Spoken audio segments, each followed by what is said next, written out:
This is Jamie Drummond for Good Food Revolution. I'm here in Carcassonne in the Languedoc, speaking with wine writer Anders Levander. Just wanted to make sure I got that right. Yeah, it's difficult, you know. So, Anders, what were your perceptions of the Languedoc before your trip? I know the area quite well. I wrote a book about this area. It was released 2007. But I catched up.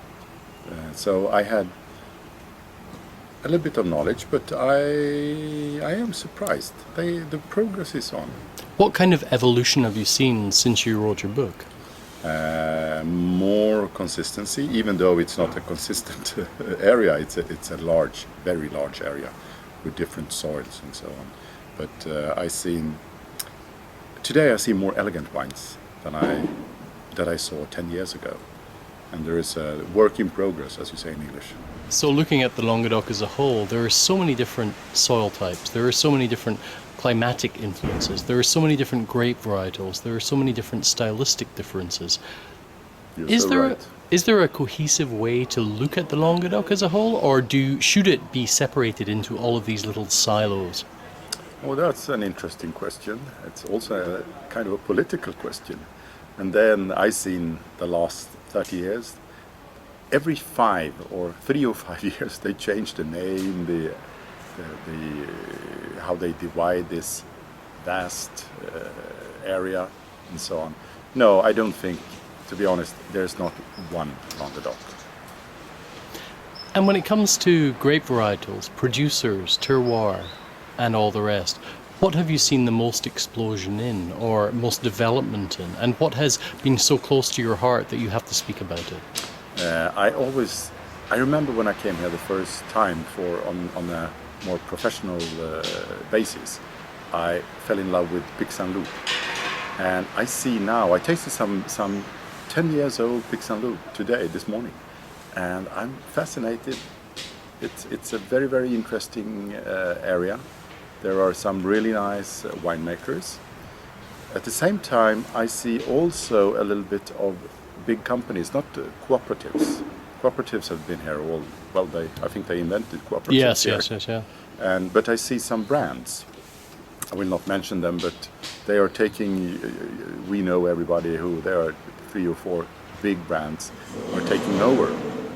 And they are, it's more, they are marketing their brands more than the soil or the appellation. And that's a little bit...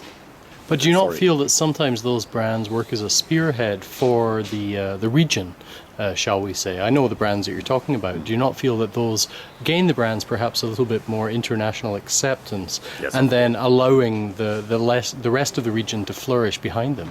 Of course, Jamie, that's an open question. You're spot on. That's the case. So I think everybody benefits from the big brands and the entrepreneurs that are taking this area, the wines, to another level.